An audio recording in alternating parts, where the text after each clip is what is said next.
So the first thing I want to cover is how to lose tummy fat without putting down the foods you love. Tummy fat is a common thing, right, that people struggle with. Yeah, you know what I'm saying. I can't be bothered to keep writing any longer that.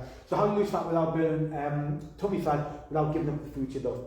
So what happens in the menopausal years is when the hormones start to dip, it impacts all of the hormones responsible for hunger and satiating, and also changes your hormones to a point where everything starts to change, and this is why you experience a little bit of fat gain, especially around the tummy area.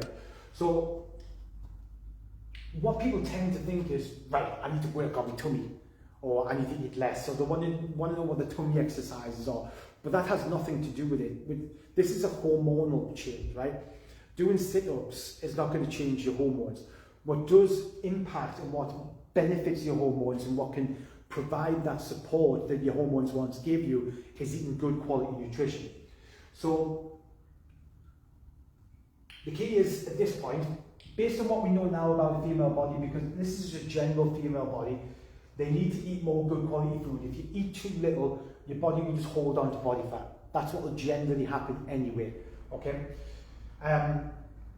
But as you go through menopausal years, that becomes more dangerous because then you increase your body fat naturally anyway. So what we need to do is we need to eat more good quality balanced meals. We don't want to be focusing on restricting with food. We don't want to be dieting. We don't want to be sacrificing. We don't want to be skimping around on little meals. So what Stacey Sims suggests in her book Raw is you want to be focusing on high protein meals and also veg or high fibre. The reason being is because high veg and high fibre will increases satiation, so you feel more full. Same with the protein. You're getting all the right quality nutrients that your body needs for your gut, so that your body can function properly. The high protein foods will help support the dip in muscle tone that you get. So it fuels your muscle tone, so your body is more efficient at burning body fat generally. If you undereat, and people largely undereat their protein foods especially, people skimp around too much when it comes to protein and veg, like tiny little portions. Inside our 8-week program, the post groups, and it's like time for the carrot. It's like a couple of little baby carrots like that on the plate, and like a tiny little bit of beef. And I say, lump it on, get it on. The more you can eat, you want to increase it. You shouldn't be worried about increasing your protein and veg. This is the cornerstone of what your body needs. So the good news is you don't have to cut back on stuff. You need to add more of this stuff in, and it doesn't take up any much of your time. And when people say that they're worried about cutting out the foods they love, I'm assuming that they're talking about their general day-to-day meals, because we know that we need to cut back on like pizzas, takeaways, burgers, and alcohol. That's obvious. So I'm assuming you know that you need to cut back on those stuff, generally speaking, if you want to lose body fat. So what I assume when people say in the questions in the group is cutting out the foods they love, it's like they think that they have to be a bit more strict, like plain, like chicken and broccoli, and do you know what I mean? Like make more strict, plain, bland choices. But the truth is you don't. So what you can do is without taking up any more time and sacrifice out of your day, whatever meal you're cooking, let's just say you love spag balls, chicken fajitas, chilies, you just increase the protein portion. So if you're having turkey mince, pork mince, beef mince, whatever it is, you just have a bigger portion of that. It's very easy because that's not taking up any more time. You're not doing anything different. You're just increasing the size of the protein bit on your plate. Likewise with the veg.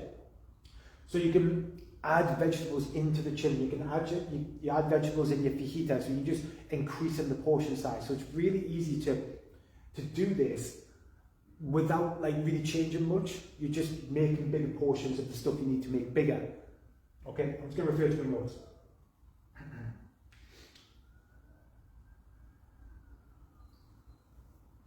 Okay, so that's basically that. Yeah, so that's that. So that's how you don't worry about focusing on the stomach exercises. Concentrate on increasing protein, increasing your veg. Oh, that's what I was going to say. So what that does is then one of the most common things in the girls' cell the 8-week program is they can't believe how full they feel from like just doing this. You know, they're eating less generally, they're eating less rubbish, and they're less snacking in between, but the meals are better quality and they're better portioned, because these things will help fill you up. So you don't need to snack in between, you don't need to pick on rubbish in between, because if you're increasing your protein, increasing your veg, you're going to feel more full, more satiated, and you're giving your body enough food and enough support in order to feel more energized. You'll feel better doing your training sessions, and you'll feel less bloated. Okay, so that's that. So that was cutting out the foods you love. So yeah, you continue eating the foods you love, and assuming we're not talking about pizzas and takeaways and things like that, you just change the order of them. High protein, more veg, less of the carby stuff, and I'll talk more about the carby stuff in a second.